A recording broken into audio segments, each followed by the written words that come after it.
are facts about Malcolm in the Middle that sound too strange to be real, and every single one of them actually happened. The show never told you any of this. Its own cast barely has. Start with the actress who played Lois. Jane Kaczmarek was actually pregnant for 2 of the show's 7 seasons, and the first time happened almost by accident, timing-wise. She found out she was expecting her second child not long after production started on season 1, and the crew adjusted around her rather than around the schedule. Well, no, while I was pregnant, they were hiding it, and then I had the baby and took maternity leave, and then they wanted to shoot the episodes of me being pregnant, so I wore a fat suit. And one of the most embarrassing, this is when I really was pregnant, there was a scene I had to be lying in bed, and of course I was like this. They cut the butt out of the bed. She spent whole scenes angled behind furniture, carrying grocery bags at chest height, or sitting through take after take in a bathtub full of bubbles gone lukewarm. Are you gonna be in there all day? If I feel like it.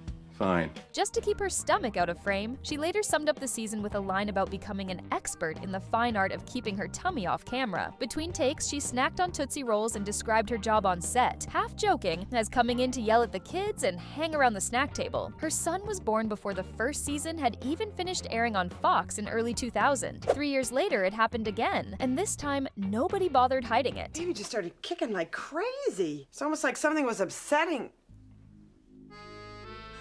Mom! Kaczmarek learned she was pregnant a second time before season 4 started filming, and instead of repeating the furniture trick, the show folded the news straight into the Wilkersons' own story. It's extreme news. I'm pregnant. Lois would be pregnant too, with a 5th son. The problem was timing. Scripts for the season's earlier episodes were already locked before the pregnancy could plausibly show on screen, so Lois simply disappeared from a stretch of season 4, off-screen and unexplained, until the story caught up to where her body already was. I'm really gonna miss my girlfriend, Nikki. But then again, it's 2 days without Mom. I've been in the car since 6. Fans who noticed the gap for years afterward assumed a scheduling dispute or a contract issue. It was neither. That baby, once he arrived in the story, turned out to be more than one baby. Playing an infant on a network show comes with strict limits on how many hours a child that young can work in a single day, so productions solve it the way hospitals solve blood type, with a spare. For the next 2 days, there's no getting sick. There's no getting owies. All the safety rules your mother and I told you about, well, starting today, we mean them.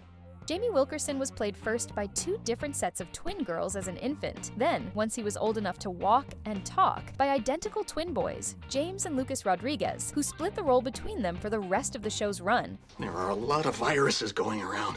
Some of these kids are nothing but walking germ bags.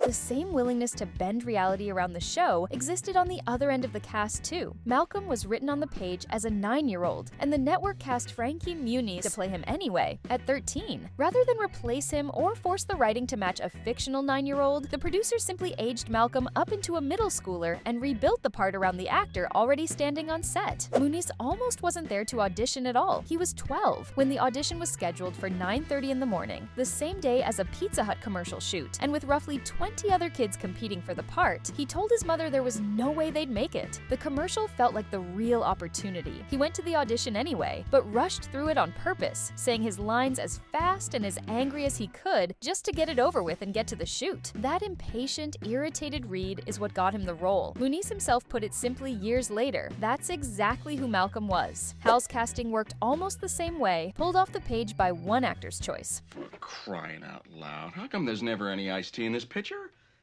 I make a fresh batch every morning. It's gone by the time I get home. Bryan Cranston auditioned on a set that was still being built around him, and instead of playing Hal as simply distant, he played him as a man too consumed by an invented rocket ship inside his own head to notice anything else. The show's creator reportedly laughed hard enough at the audition to fall out of his chair. Why's my cell phone off? 68 messages? And Cranston was hired on the spot. Hal and Lois had originally been written with far fewer scenes than the children. Once the 2 adults turned out to be that good, the writers simply gave them more to do. Cranston's commitment went further than a strong audition, when a writer floated, half as a joke, the idea of Hal wearing a suit covered in live bees. Cranston said yes, so the show wrote an episode around it and put him in a suit holding roughly 10,000 actual bees. Do something. He came out with a single sting. Years later, in an entirely different role as a father losing himself to circumstance, one image echoed Hal so closely that the production briefly considered changing it. The show took a real risk with its entire format, too. At a time when nearly every sitcom on network television used a laugh track or a live studio audience, Malcolm in the Middle used neither, shooting instead on film with a single moving camera, closer in style to an hour-long drama than a half-hour comedy. Malcolm's special? Where do you think that came from? Even the structure broke convention quietly. The cold open at the start of nearly every episode had nothing to do with that episode's actual story. Wherever you are, whatever you've done, don't think I won't find you.